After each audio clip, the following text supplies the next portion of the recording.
Welcome to the ExitEngine Podcast. My name is John Canniffe, and I'm here with my business partner, Joe Stapleton.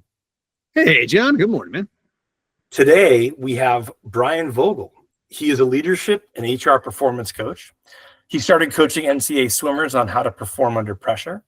Decades later, he helps people navigate high-stakes moments. The setting has changed, but the fundamentals remain the same: clarity, commitment, and the courage to grow. Today, he works with founders, executives, and high-potential managers through Sundog coaching and sensible HR. Whether you're stepping into your first leadership role or leading through complexity, Brian helps you communicate with impact and lead with intention. No fluff, no jargon, just honest conversations and practical strategies. Welcome, Brian. Pleasure to be here. Thank you. Brian, I'm really excited to have you today because this is one area that we have been lacking in focus, and that is the human part of all this business stuff that we talk about all the time, which is obviously the human beings, right? Right. And so, when we are whenever we're talking with people, we always talk. There's three big things that we talk about with our audience that are going to affect their value and saleability. Mm-hmm. And this is true of any business, right? It's product, process, and people. Right. Thanks. Talk to us a little bit about the people part, right? And why the people part in a high value exit is so important. Well, I'm stepping back just in people in general. I always tell founders, owners, and leaders I coach that really, if you think about results are nothing more than aggregated behaviors. And those aggregated behaviors come obviously from people. So, as a leader and within your company, you have to either affirm or adjust behaviors to get the desired results you want as a company. But stepping more into a granular view of this from an exit standpoint in people, I think always it's about, first and foremost, what data do you have on your people and how readily available is that data? What I've often seen is you ask, or companies that are interested in buying businesses ask for what would seem to be pretty basic data, and they have trouble getting their hands on that data. Like almost well, no, our broker already always pulled that information for us when we're doing our benefit renewal. We don't really have anybody that can pull down that level of data. Well, you have to have a viewpoint and have all that granular data on an employee to understand the business and what you're buying.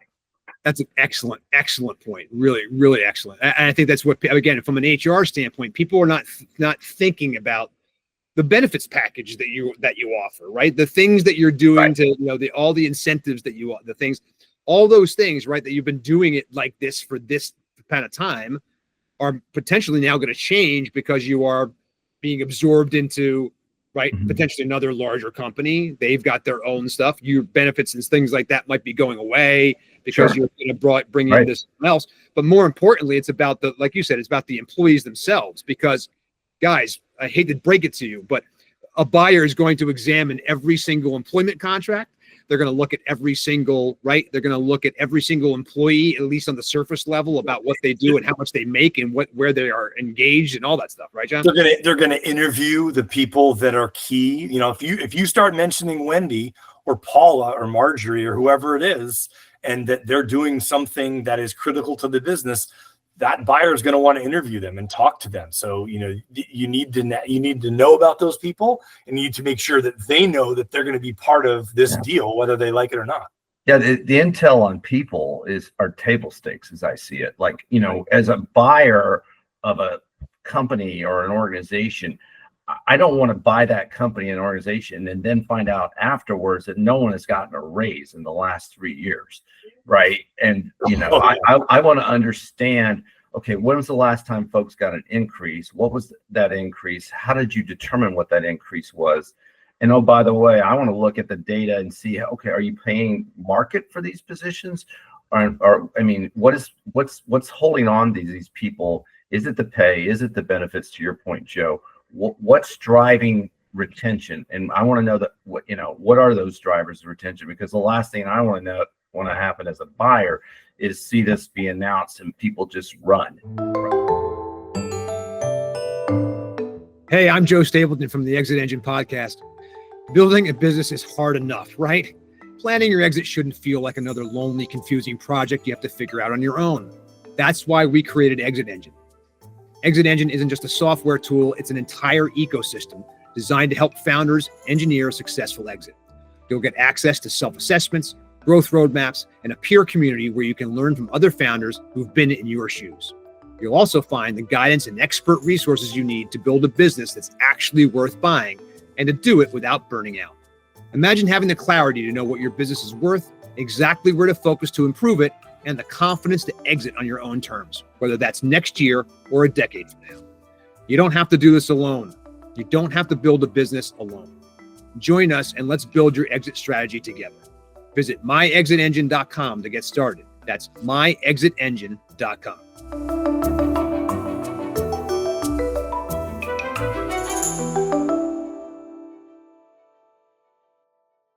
Right? Because again, the business is the people, right? In the end. Well, let me ask you a question. So sort of related to that point, Brian, when's the typical time that you're brought in? Like, are you brought in to deal with a burning platform, a problem employee, or when's the typical time that someone engages you to come in and help them with a company? And like, if you can talk about the size of the company you typically deal with would be really helpful too. Yeah, I mean, typically we're engaged when in really at two pivot points. One, they have it. Unfortunately, they have an event. So meaning they have an EEO claim that was put against them, and they realize, oh, we don't have the resources or the smarts to respond to this inquiry from, the Equal Employee Opportunity Commission, right? Or they had realized that Susie, who was the office manager, who took over running payroll, and then they've grown to a size of 100 employees or more, and they now have to file an EEO-1, and they realize Susie doesn't even know what an EEO-1 is. And then we're brought in to right the ship. So really, in short, it's when they realize that to scale, they need strategic HR and they need structure and or infrastructure, to say it differently, to scale from an HR standpoint. We advise them on how to build that structure or what it might need to be involved. We don't, Sensible HR typically doesn't come in and do payroll, for example, but we'll figure out for the company how to get payroll done and remain compliant and also remain, compliant from all regulatory standpoints as well. Got it. Yeah. Which, by the way, there you go, right? There's yet another issue that related to this, right? Which is your compliance and the ability to say, hey, look, I've got, you might be in an industry where you've got, certain regulations, right? You've got certain licensing situations and stuff like that. And being able to actually make sure that you've got all your employees are licensed and compliant and that they are all doing the things they're supposed to do and that and that you can document it. Right. Yeah. Right. Yeah. And there's certainly areas that are more, I would say, high risk from a regulatory and compliance standpoint than others. And where we most often see folks sort of scratch their head is like, well, no, you're over 15 employees or you've reached this threshold, and you have to have an FMLA policy. Where is that? Why haven't you put that in place? And they honestly, sometimes they just don't know, depending on the size of the organization. Right. And I guess the question is, how do they find out they need you? Like in some of those cases, right? I'm going through my thing and I've been running this company for 10 years or whatever. And now I've hit this 15 employee threshold or whatever, or it's just one example, but it could be any of these things where suddenly the things change. And how am I aware, right, that those things might be changed? And I could be out of compliance potentially for a long time before I even realize I am. So, I mean, more often than not, it's a triggering event from an agency, and they realize the ship needs to be put in the right direction and to stay afloat and remain compliant. And, I always approach and from an HR standpoint is, I'm here to drive your business forward. I want to lead with yes, but at the same time, I'm not going to let you do anything unethical or illegal. But I mean, so I don't approach my work as coming in and telling you everything you've done wrong and put my police hat on and make sure, or hall monitor hat, make sure you're checking off, because, there are things that are going to get you in trouble, or they're going to look under the covers. And there's things that are more regard to business risk, right? So, Right. For example, here in the state of Texas, very much employment at will. Yeah, you can fire anybody at any time, or you can let go of anybody at any time.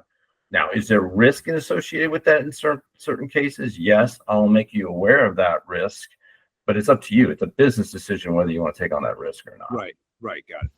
Yeah. That makes sense, because again, it's a matter of and this is why HR, and as you grow, right, HR becomes more and more important. The more people you add on, the more thresholds you hit in terms of regulation, right, and things like that. Yeah. What are some of those common things that people think as they grow? I think it also depends, Joe, on where they're growing. So I think oftentimes, I'll stick from where I'm at in Texas. So then they're looking to move from Texas to Louisiana, or Texas to Oklahoma, and they don't understand the different labor laws that exist in each one of those states. They may not even understand that they have to register a business in that state to pay somebody in that state. So there's all those the check boxes that need to be checked, and they don't have anybody in place, one, to do that, and two, even to think about it. So because they've been running so lean and mean and so small, and they may have been doing payroll on Gusto, and or some small platform, even QuickBooks, and they're not alerted that they need to set up another entity in the state of Oklahoma, for example. So it's that rapid growth that also brings us in. And then specific to when exits occur,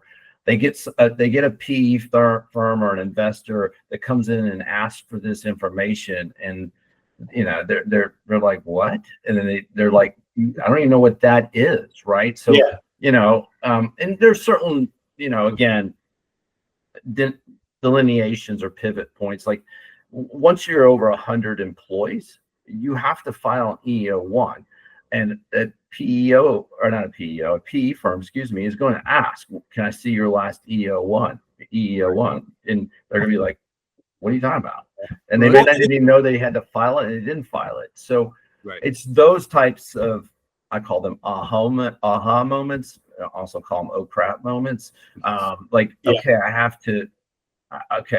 to get somebody who knows more about human resources, because the unfortunate truth is, until they reach a size or they have what I would call a trigger moment, it's the last thing they think they need. Yeah, right? well, yeah, and it's so funny that like a lot of those questions, and like a lot of the questions that PE firms and buyers say to small companies, they want to do it on a conference call as opposed to like an email, because they want to see the reaction. Sure. Right. Like, right. Yeah. They want to see the reaction. Like if someone asked us if we filed our EEO-1, I know my reaction. I'm not a very good poker player. I'd be like, what? And because it's almost like not table stakes, but it's like the PE firm wants to see and sort of wants the startup to demonstrate that they know that this is something that they have to do, as opposed to something like the form is less important than the reaction. Like, oh, well, we're only at 97 employees and we don't have to file that yet, or whatever it happens to be. They're aware of those sort of threshold regulations and challenges. So it's fun. Sure, for sure. And that's just one example. There's numerous examples that we could point to. And I assume too that now in this day and age, true with remote work, right, it's even more complicated sometimes, right? Because it's a matter of where are my employees living? They may not be living in the state in which I'm doing business, right? That presents a whole other level potentially of challenge and stuff too, especially if employees are all over. And it even goes beyond the state level. So, for example, I had a client who decided to let employees work remotely from the city of Chicago. Well, the city of Chicago has its own sick pay regulations. So, and of course, they're a company who has unlimited PTO, and they're like, well, shouldn't we be fine? And we're like, no, you're going to have to start tracking sick time separately, because according to Chicago law, if this person leaves you, you're going to have to pay out so much sick time. And so it's not, they're not purposely doing anything wrong. They just, they don't know what they don't know, and they don't know what questions to ask. right? And then, but the PE firm or the buyer knows what questions to ask. And they're like, well, so you don't want to get caught off guard. So, we get brought in where too often it's late in the game. It's the fourth quarter, Yeah. right? Yeah. And we have to do a bit of scrambling, but that's our business, and we're used to that. So. And not to cut you off, but this is worth noting, right, for everybody, that the idea is that, again, this HR stuff, right, and anything that goes on where you are potentially even thinking, right, about one day trying to transfer this business, right, you got to pick up the phone and you got to call somebody and you got to get some advice. Okay. Yeah. Do not assume, okay, anything on any level when it comes to this stuff. And we're talking about exit planning being the thing that people don't, think about until it's too late, until it's the fourth, the end of the fourth quarter.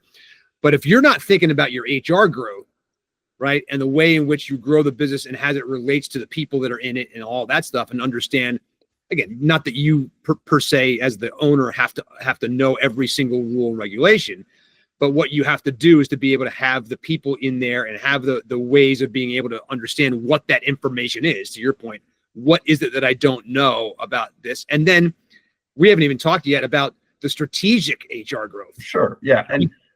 And just to share one more aha moment as an example, and more often than not, a company who's, been crushing it, maybe they'll only have 25, maybe 50 employees. And then, they're going through the due diligence item, the PE firm or the buyer, and they're like, so talk to me about FLSA and your exempt and non-exempt employees. And they're like, well, what? And we're like, and they don't understand what exempt and non-exempt employees are. And then you define that as hourly and salary. And they're like, well, when they're just all straight salary. And then, well, when is the last time you did an FLSA audit? And they don't know what that is. And then you've got to come back and you understand that, half the population should be hourly, should have been making overtime. And then you got to work through all the issues to tell people that are going to go to hourly and go to overtime. And then they're going to ask, well, why didn't I get overtime before? So there's tails to these things that have to be thought through that then become strategic, right?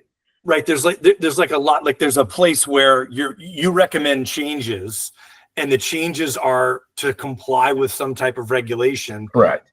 That change opens up like a Pandora's box of, like you were saying, of, well, if we do this, then we have to do X, Y, and Z and restate things over the last couple of years. Yeah. It's why people get so frustrated with the regulations of things and the compliance and the whole thing, right? They'll blame the HR guy, right? Well, and then well, we were just fine before you came in, right? Because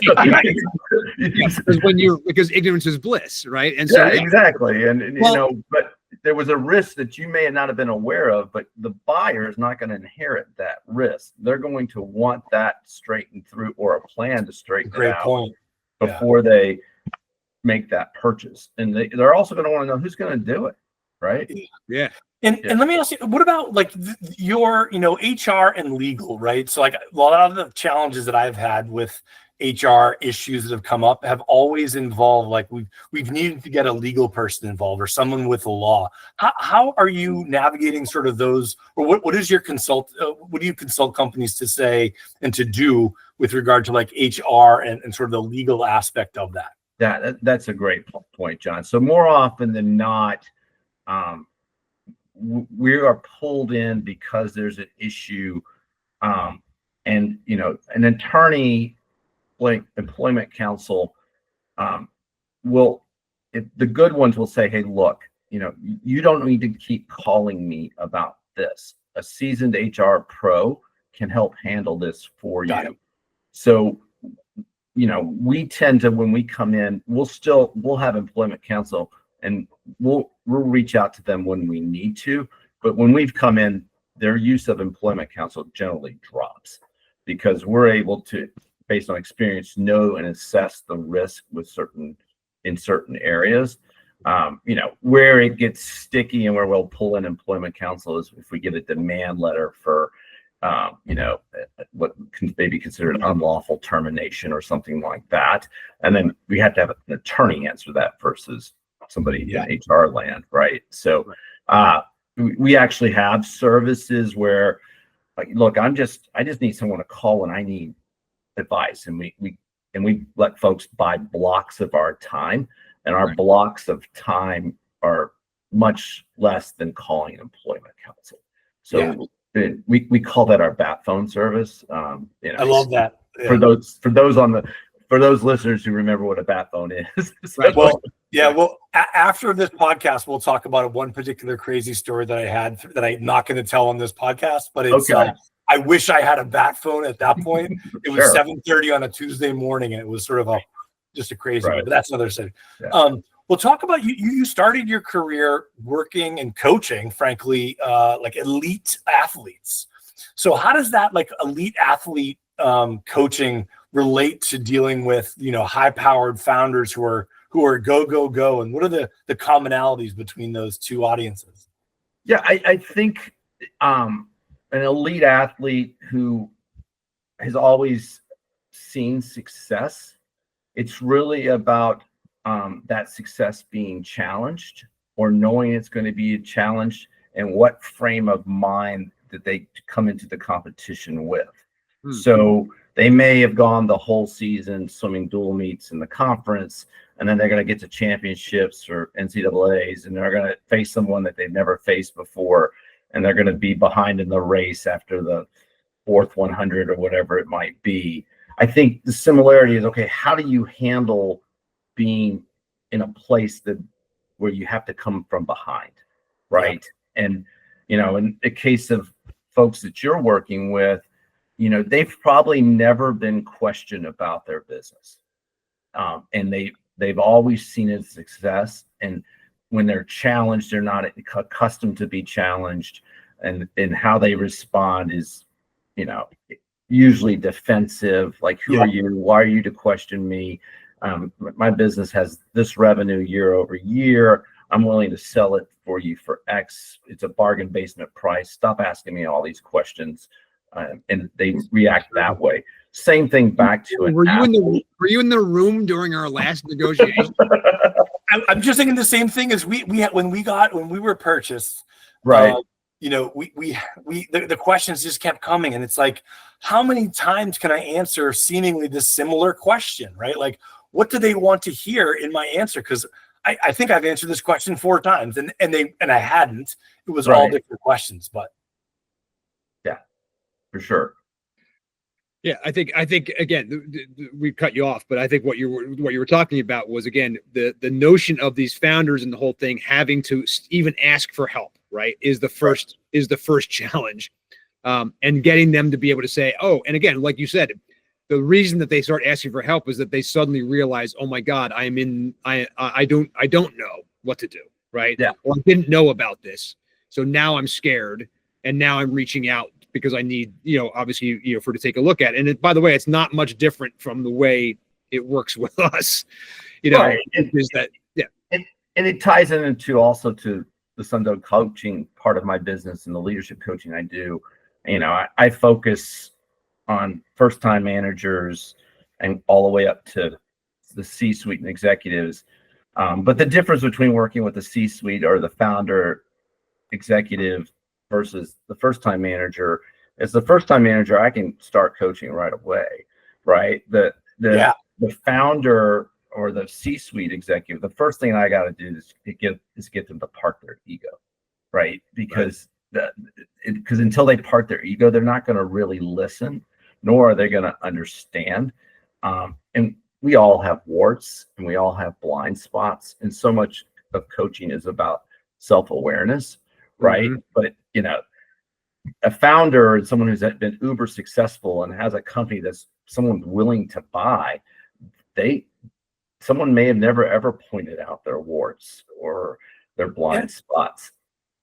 Yeah, and also it's like with regard to business, like a lot of these founders, like most of these founders, I should say, are like the 1% of the 1%, right? They've succeeded, sure, and they've driven the business, as you said, to millions and millions of dollars in revenue, and that's just their natural business sense.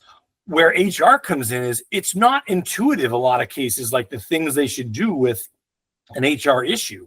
It's it's based on a regulation. It may seem exactly the opposite of what they think that they should do in that case, like, right? The sort of reflexive action is, let's get rid of this person, whereas that could open them up to like incredible amounts of risk. Yeah, and there's certainly this check the box elements of HR, and then there's the strategic, which you were speaking to earlier, Joe. And the other thing that I've seen happen is you'll have, and it really doesn't really matter the size of the employee population or the organization. You'll have the firm come in or the buyer come in, and so tell me about your succession plan. Like, okay, who do you feel is ready to step up after we buy your company and you're through your earnout? And they're like, they have no idea. They've never even thought about it. I call it the beer truck scenario. So you've never thought about what happens if you were to get hit by a beer truck, and they're like, no. And so, and the cascade effect of that is, so you've never done a talent review. And they're like, well, no, we do performance management. We do performance reviews. I'm like, no, that's not the same thing. That's the same thing, yeah. Have you ever done a talent review? And then you have to explain that to them. So they feel like, almost to your point, John, they interpret it as insulting. Yes. Sometimes, right? And they get defensive, as you said, right? Because it's either not something they've thought about or not something that they've put any time against, or enough time, in the same way they've put time to growing geographically, or working on their expenses, or hiring a fractional CFO. Whereas in reality, what they're really doing is they're opening themselves up, or they have this unknown risk that they're not dealing with that could potentially sink their acquisition. Or even taking it to the 30,000 foot view. Oh, wait a minute. I guess I really never had a people strategy. Yeah. Right. Yeah. Well, that's what. Let's dig into that, because I think this could be really, really helpful. I think, to our audience, in terms of something they can take away today. I think that the notion is that let's talk about the strategic side of HR. Yes. Okay? Right. Let's talk about what is a talent review, as an example, and why, and who should be doing it, and what does it mean, and what do you get out of it, and what is that, and how is that going to help me understand, grow my business or move my business. Yeah. I mean, the classic talent review tool dates back to, Jack Welch and GE with the 9 box, which some of your listeners may be familiar with. Right. The problem with the 9 box, which is, the axis is where potential and performance. The problem with that is, you have someone to put people into a 9 box. Where do all the people go? They go in the middle of the 9 box, right? So it's the easy answer, where, what we utilize is something simply, as a 4 box or a Johari window. And we make folks the same thing, potential and performance. And you want people in the upper right, but you don't have a middle. You got to put people in a box, right? So, and sometimes you'll identify misaligned. Now, listeners may think about and be familiar with Jack Welch, where he used to do forced rankings. We don't abide by that, but you to think that everybody is a champion and up to the top right, that's not realistic as well, right? Not everyone's going to be a champion. But I will tell you my personal philosophy, we only hire A players. Really? I mean, not everyone can be an A player. And by the way, I think you're going to need some B players as utility players. So, don't tell me that everybody's an A player. It's okay to have B players, because every organization needs what I call utility players, or the label I give in the box is called ambassadors, right? But also, there are folks that are going to be misaligned. And does that mean they need to be put on a performance improvement plan and exited? No, not necessarily. They're just on the wrong seat on the bus. Right. More often than not, what's the right seat on the bus for those folks? And if there isn't a right seat, okay, maybe it's time for them to get off the bus. But that's a talent review. And then looking beyond that, you jump off that talent review and you get into succession planning. You're saying, okay, is Julie going to be ready in 2 or 3 years to take the CFO role, or the head of finance? Well, maybe, but she needs these experiences. Well, okay, how are we going to get her those experiences? Does she need to rotate into operations for 6 months so she better understands the business?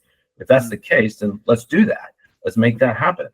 So, or give her a project where she has more exposure to operations if it's a smaller organization. So those are the things that are strategic that you need to think through as you grow and scale the organization, as you're trying to get it ready to sell. But if you're at the point of selling, you're going to need to put those things in place because someone's going to ask you, right? So right. That's exactly. It's one of our core pillars, right? It's one of those things that we've found is we found the same response that you get with the succession plan, Brian, right? Like when we ask about a succession plan, they're like, well, what do you mean? And we start with like a leadership team. Like, do you have a leadership team? Well, yeah, right. Yeah, kind of, Yeah, right. Sure. Yeah. And yeah. I was going to say that what I find fascinating again about all this is that the way that you're dealing with your employees is directly tied to your value and salability. Okay? For sure. Yeah. And it's like, I have this exercise I work through with leaders, and I talk about the importance of, people management and affirming and adjusting behaviors. It's sort of where I started with you. And I ask people, tell me what results are. And they're like, well, profit margin, ROI, top line revenue. Right. Those are measurements of results.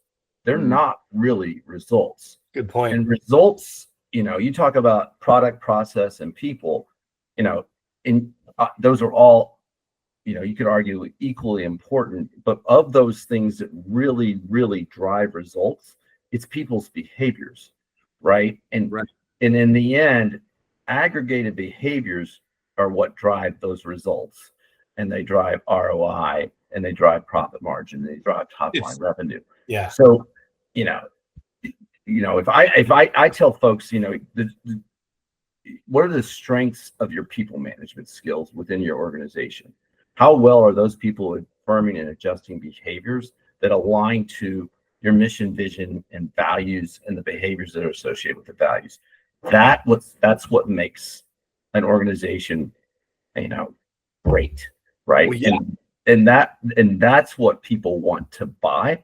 They want to buy, the other word is the intellectual capital that is coming with that organization, and that intellectual capital includes how people are being managed. Okay, I'm off my soapbox. No, but it's a great point. It's absolutely correct, and I think that again, this is where again, there are people out there. We've been through it. I've been through it myself. We got lucky. The HR thing wasn't even really a question. We're like, well, of course, all these people are going to go over. I mean, it was.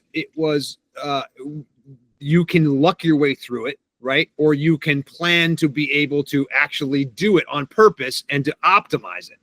And again, in the context of the exit planning thing, which is really where we are today, but in general for growth, the point is to be able to say, hey, look, if I want to have a healthy, sustainable company, forget about selling it. If I just want to have a healthy, sustainable company, I need to be paying attention, obviously, to the way that I deal with my people, because my people are everything. If I don't have and again, I think every founder pretty much knows this.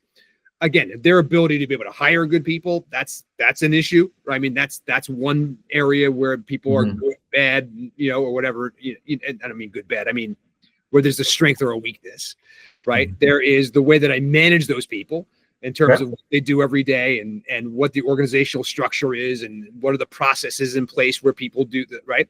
But how are people allowed in order to be able to actually enabled to do the job, right, that I'm asking them to do, that does create the result or create the growth or the revenue or whatever. And so, again, what Brian does is to be able to help you figure out what to do with your people. Who do you have, right? Where are their strengths and their weaknesses, and and are they in the right places? Are they aligned the right way? And if you think about it, like, from like a technology company perspective, right? They're constantly working on their product. Everyone talks about sprints, right? They're doing a sprint, they're doing an improvement. There's continuous improvement, right? Oh, we preach continuous improvement. And I think where a lot of companies fall down is, we have our people too, right? Like, and of course, we only hire A players, but they don't put the same sort of effort to improve the product and then to improve the process. To your point about Julie earlier, is that's a forward-thinking company to say, hey, we need to rotate her into operations, right? But I don't think many of your clients may not do that until you come in, Brian, right? Until they really think of their people as a true asset to the company. Right. And the other question that often from a strategic standpoint that we'll ask as we go in and do our sort of due diligence as we take on a client is we'll ask, so talk to me about how you're developing your people. Yeah. And they're like, well, they do this, and this, and they take on these projects. No, but how are you developing them from a career standpoint? So they're going to want to stay with your organization and because retention is key, right? And again, what a buyer doesn't want when they buy a company is for people to exit. So, along with this comes all the employee communications piece in regard to the sell and how you get folks not scared, but you get them excited about the next chapter for that company because they're going to have this infusion for growth, or they're going to have, and they don't just see it, they see it as a beginning, not a beginning of the end. Right. Well, yeah, and let's dig into that, just like we did about strategic HR, that retention piece, right? Because I think that's not forgotten, but it's not as emphasized enough. Like people put a lot of effort into hiring people, right? Oh, it's going to take us X, Y, Z. We're going to have 9 interviews for people or whatever it happens to be these days for people going through to hire a person. But like, talk about ways that you help clients with, retention strategies and making sure that they retain the employees that they want to retain. Sure. I mean, most folks, it's the adage is true today as it was 10, 15, 20 years ago. People work for people, right? So if they're working for someone that is a good people manager and they like working for that person and they feel like they have developed under that person and have grown, they're not going to necessarily leave by a change in ownership, right? They're going to want to know, okay, I'm safe. My boss is safe. My manager's safe. I'm good, right? We'll see what happens. I'm not going to immediately start getting my resume together and start looking because ABC company is being sold to XYZ company. But, to create a stickiness factor, where we work is we really start with the basics. It's amazing how many folks sit in people management and don't have the basics on how to manage people. Not their fault. They were just never trained. They never on how to be a people manager. If they were trained, it was by watching their former leader who was also never trained. So they have these bad habits. So for many folks, they're like, we'll sit down and like, okay, tell me about the one-on-ones you're having with your team. And they're like, one-on-ones. Or they don't know what they are, or 2, they're like, well, yeah, I do them every couple of weeks, and we use Asana, and we go through a project list, and they give me a status update. Well, no, that's not a one-on-one. It's just what you called it. It was a project status update meeting. Right. A one-on-one is really the team or the employees meeting, and and that's where I like to say, one-on-ones are the strongest and most influential and most powerful management tool ever. And if you're not utilizing those, then you're missing the mark, right? Well, it's so true, because like you find out about like the status meetings, you find out like which project is screwed up. Like, oh gosh, like oh my gosh, the IT CRM system is project is screwed up. Shocker. Right. But the one-on-one is where you find out about the person and about like the things that she's struggling with, or that she doesn't know how to tackle, or the problems that she's having in her work. And, and as a manager, that's what you're paid to do. Yeah. I mean, and the other sort of litmus test we do is we'll sit down with a people manager or a leader and we'll talk about their team, and we'll say, okay, Mr. Founder, Mr. CEO, and, Susie's been with you for a year and a half. She's your head of finance. Does she have a partner? Does she have children? And he's like, oh yeah, he's a partner, children. Partner's name? And they sometimes fumble. Do you know their children's names? They don't know. Well, back it up here. If you want them to go over and above for you, and you want to elevate the organization, and the team wants to work at a higher level, continuous improvement to your point earlier, Well, they have to know you care about them as a person first and foremost. And the only place you usually find out about those things is in a genuine one-on-one done with them, hopefully once a week, right? Right. So, I mean, I'm not saying you need to know their personal business, but you do have to know them as a person, and they have to know you care. Yeah, it's a huge thing. This is, again, that's the biggest retention strategy there is, right? I mean, right, exactly. Right. I mean, that's the first one is it's not rocket science, right? No. Yeah. No, it's not. And it should actually be kind of, it's just a human interaction, right? Yeah. I mean, at the end of the day. Yeah. But you're right. It is the kind of thing where we get bogged down in what we're doing and in the process we've got and whatever. Sometimes people are also, look, this is an issue too. People don't know what to say or what they're allowed to say anymore. I think that's obviously something that's on people's minds. Again, as well-intentioned as, as all this stuff is. I think that the reality is some people are like, I don't know can I even ask you about the fact that you're married anymore? Or can I do that? Right. I mean, to be fair, that's a real thing too. There's guardrails for sure. Absolutely. But to completely not take it to some level, not to a personal level, is a mistake. Right? And I think it's, we often say in HR land that the harder skills are the soft skills. It's so true. No, you're exactly right, because when a company is saying something like, "Oh, we're a family" on one hand, and then they don't know the family members' children on the other, like, well, which one is it, right? It's got to be one or the other, Right. Yeah, and sometimes it's just nomenclature or jargon, but I'll be honest. When someone tells me that we treat our employees like family, I get a little squirmish, right? Because because really, so how often do you have to let go of your family members? I mean, you're sort of stuck with them. Or do you know my relationship with my uncle? Like, we don't have enough time on this podcast, right? Like, no one would want that relationship, like, even so. Yeah. Right. Yeah. It's a nice thing to say, because I think we know what you mean, but the reality is that yes, that's not something that. Yeah. And by the way, it's the second podcast in a row that someone has said that exact same thing, by the way. That exact same line.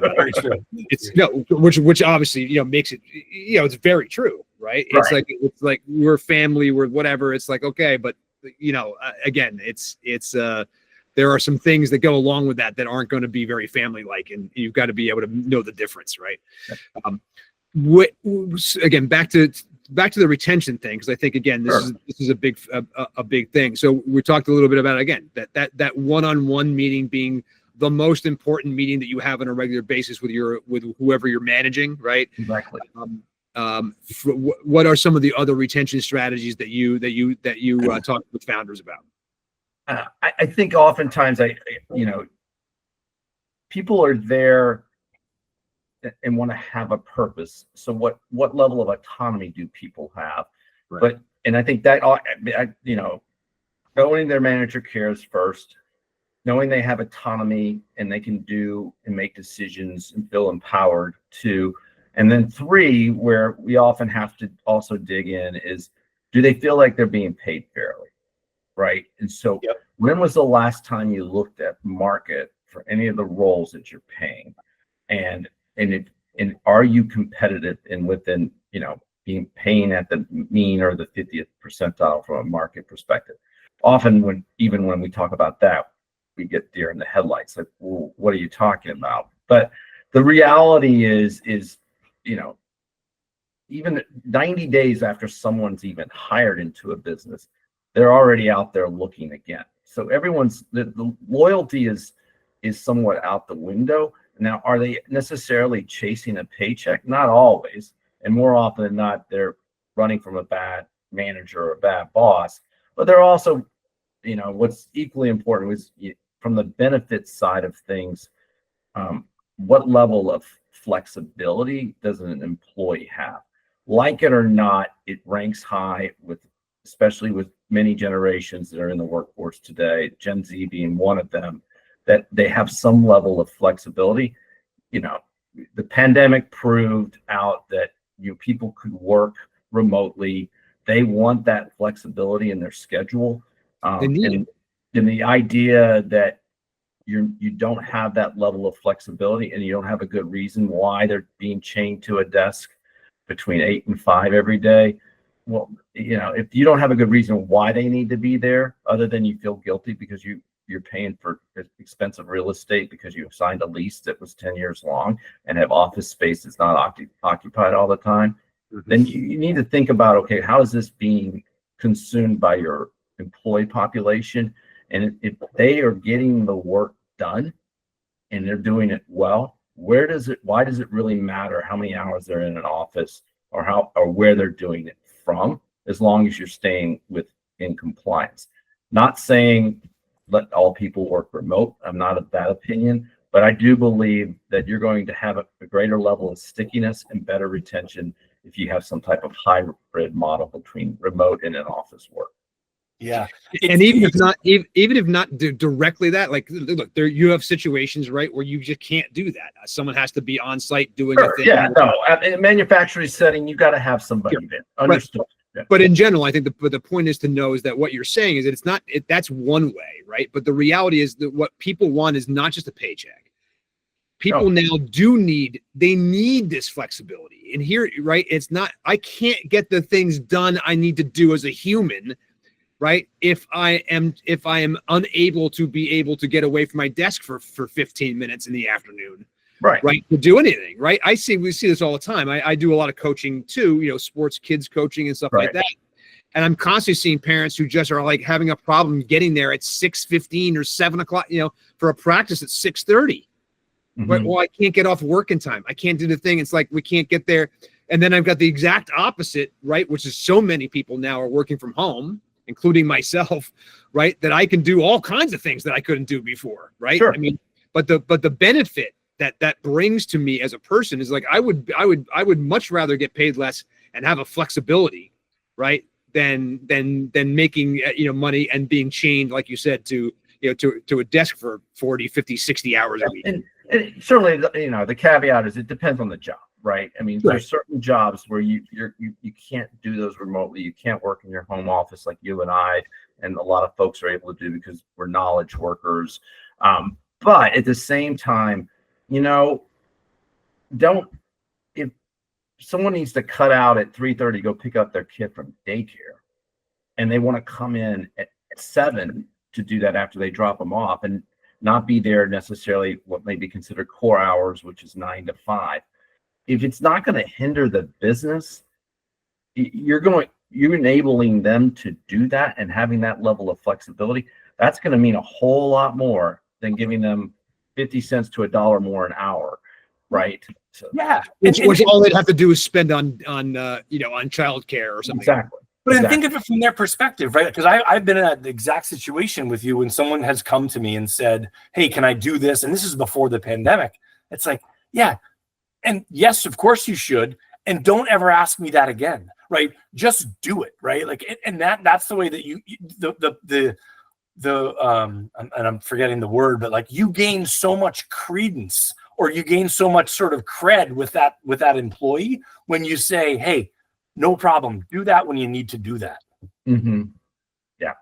I think it's there's ebbs and flows to everything and tides turn. I think, what I see from my vantage point that is concerning is I think the word around the meaning behind competitiveness today and what that means for people.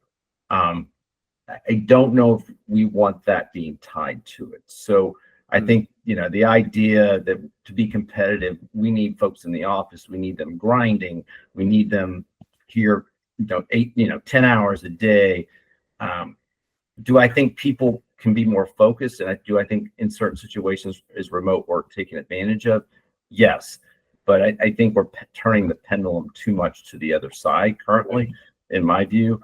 And what you're seeing and what all the studies will show you is the result is more stress in the workplace, right? Less engagement and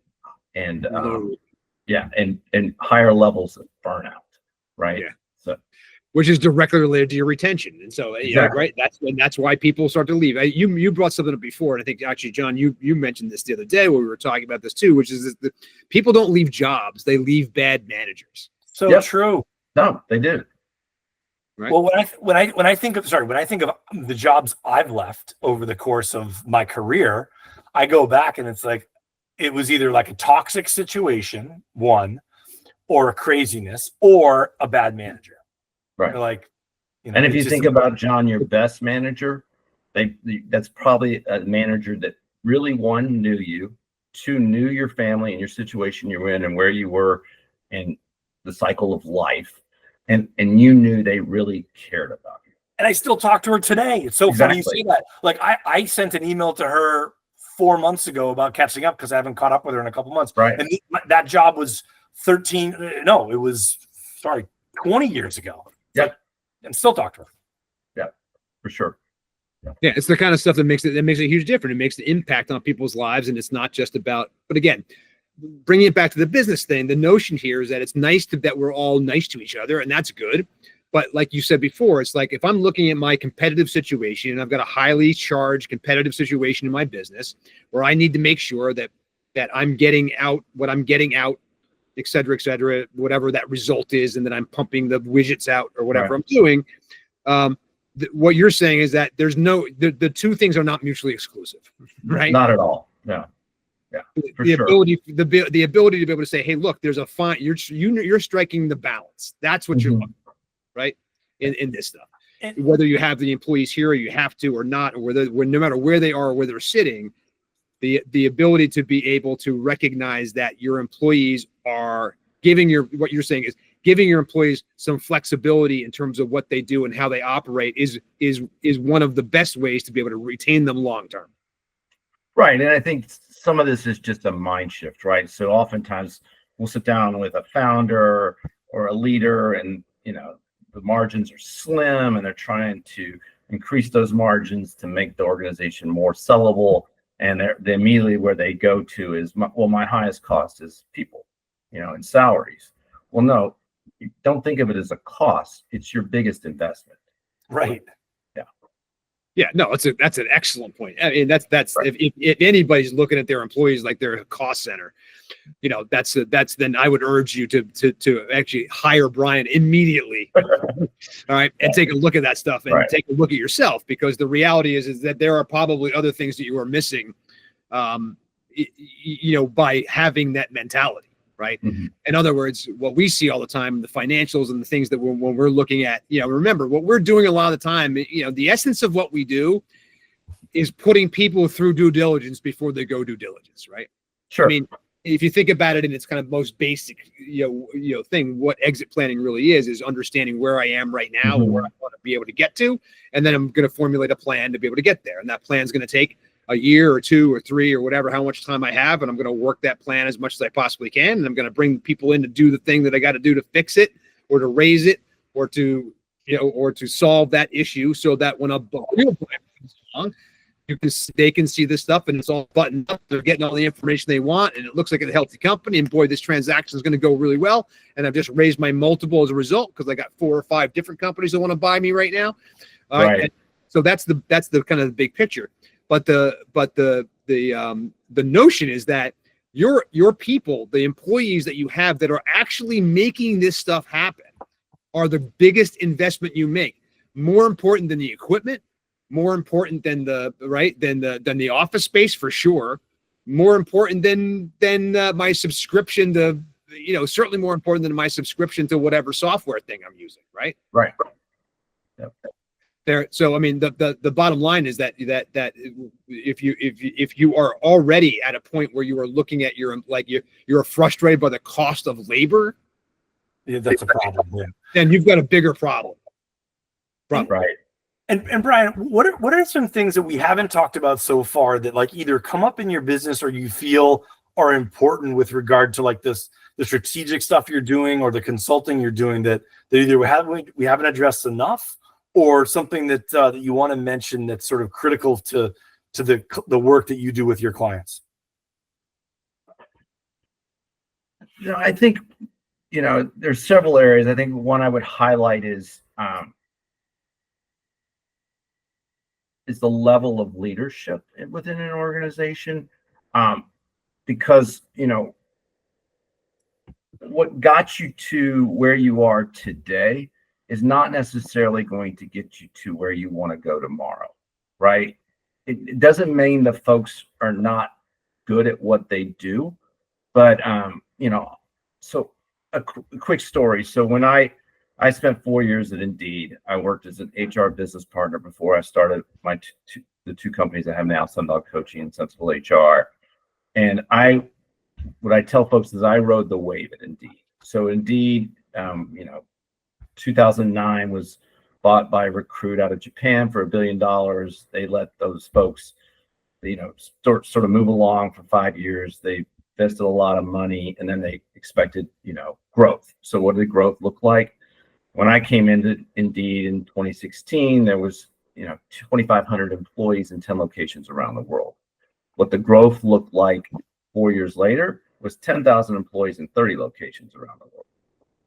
Wow. So in 4 years, that's how quickly they grew, right? Well, I don't care how good those folks were who helped found that company, the complexity of that company and what was required to make that engine run with 10,000 employees is much different. Now, some folks can step up and do that. Other folks are better suited for a company that's not that big and is not an enterprise and are scaling and coming out of the startup phase and growing to 500 employees. They need to move along. They need to be taken off the bus. Yep. And in the end, they'll be better off. You'll be better off because they're better suited to, not everyone's supposed to play in the big leagues. They can make an impact playing in the minors. And it doesn't make them a bad leader. It doesn't mean they're not successful. It just means that's where they're better suited given the skill set they have. Yeah. So, or conversely, right? It's like, know that you don't have the skill set. Who can I bring in that does, that can manage this stuff? And it's not just about fraction, maybe it's a fractional or a consultant like you to start with, but potentially I'm sure that you're in a situation too, where you can often even recommend people they can then bring in and hire full time and all that stuff to be running this stuff and to be doing the things that they can't do that help it grow. Yeah. And I think that oftentimes it's about having those, what I call crucial conversations with employees. Right. And they don't have those, they punt on those. Right. And they rely on really what I call a strategy of hope. They hope the person's just going to leave. They hope the person, will maybe find another role, or they hope something will change. Well, hope is not a strategy. And more often, tied to that strategy of hope is really procrastination. Yes. So, it's and then at the end of that is actually fear at the end. Yeah. And in the end, I always go back to, my dad, and we often go back to our fathers. My dad was a very successful business person in my eyes. And I'm like, well, what's the one piece of advice you would give any business owner or executive and that's got a high level position? And he goes, oh, that's simple. Just make a decision. And I was like, it's the vacillation and the wishy-washy. Yeah. The other thing we often find is they're looking for perfection and they want to check all the boxes. And and by that time you do that, everything has changed. We often talk about, look, it's GEMO, good enough, move on. And, or pilot it, or at least do this and then tweak it along the way. Don't look for perfection. I think so often, especially with founders and you talk about product, they want the perfect product before they launch.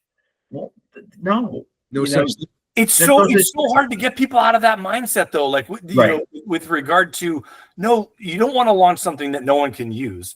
But if you wait 2 years to build a product before anyone uses it, then you get feedback, and it's like, no one likes this. Be like, oh gosh, I wish I'd learned this a year ago.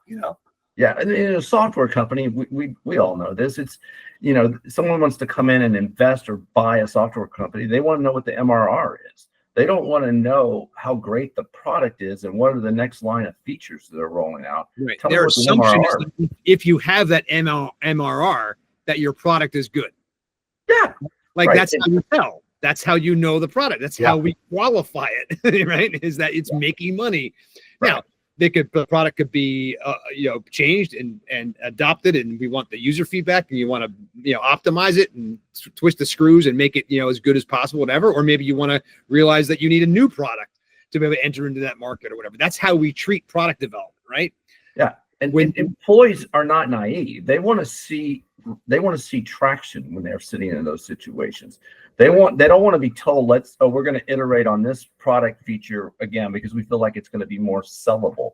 Well, no, go out and tell me that this piece is sellable, and then we'll add product features after we have customers, right? I think oftentimes founders get stuck, especially if I call them the mad scientist types, and get stuck on building the perfect widget or product or software as a service. And no, you're better off, instead of investing those dollars, go invest in marketing. Go out and find someone who was willing to be a beta customer and willing to go along for the ride with you. And you add features based on their input, not what you think is what true. The product features. But the same thing is true, right, Brian? I mean, just to bring this back to specifically to HR, the notion of how I'm looking at the growth of my business and the value or the growth of my employees that go along with it, because it's not right. It isn't just a situation where we talk about human resources and we talk about in some cases, I think people think of as human beings as commodities. Right. Yeah. It's kind of like, well, that, and look, let's face it, there are businesses, right, where you could plug one person in for another and whatever. And right.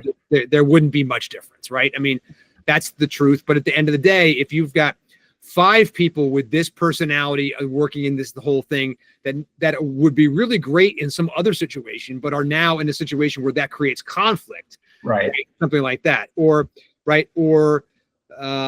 the ability to be able to get people that will, like that person, that fictional person we were talking about, who's like, are they really going to be able to work this out? Are we going to sit here and hope that they get better? Right. Or are we going to have to actually commit some training? Right.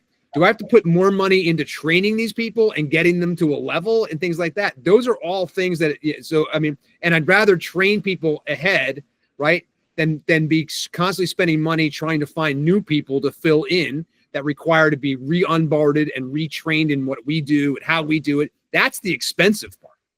Right. And, it's a great point, Joe. And, you talked about people, process, and product. And I will tell you that an hour invested in people versus process versus product will have a much higher return than that same hour invested in product or process. Yeah. So I think the message I would leave listeners with is, when you're thinking about investments in your business, think about how you will invest more and better in your people. Well, Brian, thank you so much for joining us today. We really appreciate it. My pleasure. How can when people want to get in touch with you, what's the best place that where can they get in touch with you? Yeah, I'm on LinkedIn. So Brian M. Vogel. There's a lot of Brian Vogels out there, but M is my middle name. Or Matthew. So Brian M. Vogel. You can also go to my 2 websites, sundogcoaching.com or sensiblehr.com. Great. Excellent. Brian, thanks so much for being on the ExitEngine Podcast today. We really appreciate it. Yeah. John, we're going to do more talking about the HR side of things, because I think, again, we have always said, right, that we people, product, process, but people are all a business really is at the end of the day, right, is a bunch of human beings, right, working together, trying to row in the same direction to accomplish a goal. That's it. It's like any team and anything and any group of people together, right? Optimizing that team through HR, right? Optimizing it through in a proactive way, understanding your compliance, understanding your risk around those employees and how they work and all that stuff is as important a part, right? As delving into the details of your product, or working on some kind of system or process in the background that basically helps you write profitability, right? They are, as Brian said, it's $1 of investment in each of those three things is going to be a greater return if you invest it in the people than it is in anything else. Well said. Absolutely. Yeah. Brian, thanks again for being here. We really appreciate you, and looking forward to doing some more, guys. Brian will be around, with us, hopefully, moving down the line here. As you know, with all of our advisory partners, the people that are on this podcast, we stay very close to them. We will work with Brian to see what we can bring you guys next. In the meantime, we're asking everybody right now to go to myexitengine.com. We're going to ask you for your email address. That's it. Why do we want their email address, John? Because we are launching a community, and we want to let you know when that community launches. So again, as Joe mentioned, www.myexitengine.com. We will ask you simply for your email address. It takes about 2 seconds, and then we will let you know when our community launches. Exactly right. That's what we're using this for. No other reason. We're going to get you in. We're going to talk to you about when this community launches. There's going to be lots of other information coming down about this too. So please, stay tuned here. Again, find me, Joe Stapleton, J-O at myexitengine.com. That's John Canniffe, John, John at myexitengine.com. And of course, find us on LinkedIn, our YouTube channel. We're putting a lot of work behind the YouTube channel. So if you want to look for content like this, short form stuff, long form stuff, the entire podcast in its entirety, both in audio and in video, all the webinars that we do, all the content, all the advisory partners that we talk with, the whole thing, it's all there at YouTube. And that is the youtube.com/ExitEngine community.